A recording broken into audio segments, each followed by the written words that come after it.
मेरी जो रुचि है वो वक्ता में है, वक्ता में। अच्छा बता। तो बाबा आपको बनाने वक्ता, आप तो बड़े बनाए हो। बस थोड़े दिन आश्रम पे संपर्क में रहो, आओ, जो भी समय मिले तो आपकी सारी इच्छाएं एक साथ पूरी हो जाएगी। सारी इच्छाएं जितनी भी हैं, इससे भी और ज़्यादा भगवान कराने के लिए आपकी इच्छाएं पूरी होंगी।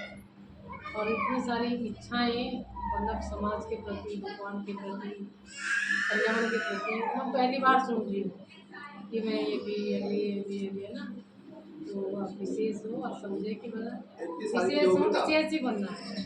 जब इस घर में आते रहेंगे तो आप बन जाएंगे विशेष। अगर नहीं आएंगे तो साधारण में कुछ थोड़ी विशेषता होगी, लेकिन संपूर्ण विशेषता जब होगी जब आप भगवान से जुड़ेंगे। 7 डेज का कोर्स करेंगे और आपके लिए एक सौगात लेकर के आएंगे हैं, जिसको आप पढ़ना और समझना दीदी से, है ना।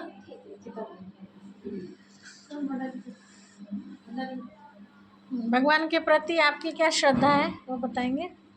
देखो जी, मैं बचपन से भगवान के प्रति हमारी आस्था रही है। हमारे घर का नियम है कि सुबह को 5 बजे उठना, एक माला सीता राम की जाप करना और हनुमान चालीसा का पाठ करना। पहले से ही बालाजी महाराज हमारे घर में पूज्य है और ईश्वर के प्रति आस्था है। मैं कोई भी कार्य करो, अगर हम उसको श्रेय ईश्वर को या अपने बड़ों को देते, कभी भी अपने अंदर अभिमान नहीं आता। ऐसा कथावाचकों से मैंने सुना और बड़ों से सुना। और मैं जैसे भी हूँ, इसमें मेरे पिता की अहम भूमिका है। मेरे पिता कहते हैं कि बेटियां वो होती है जो देश को, जो राज्य को चलाती है।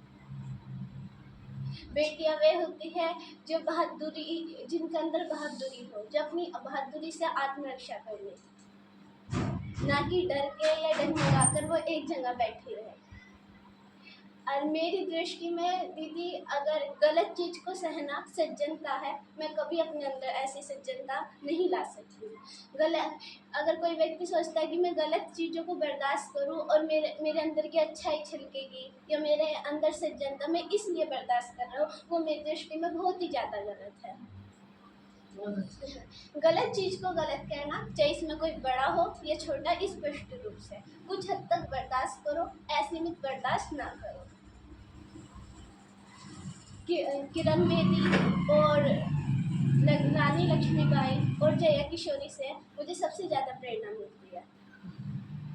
सबसे ज़्यादा प्रेरणा मुझे देश के प्रति रानी लक्ष्मीबाई और भगत सिंह से मिली है।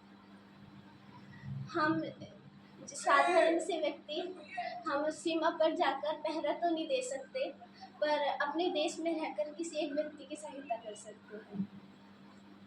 हम सर्दी में बर्फीले पहाड़ों पर नहीं खड़े हो सकते, गर्मियों में उबलते हुए सूरज के नीचे नहीं खड़े हो सकते अपने देश का पहरा देने के लिए। अगर उन सिपाहियों का भी महत्व हमें समझना चाहिए। अगर वो सीमा पर ना तैनात हो तो हमारे भारत देश के अंदर संत लोग भी भजन नहीं कर सकते, क्योंकि फिर दोबारा हमारा देश गुलाम हो जाएगा।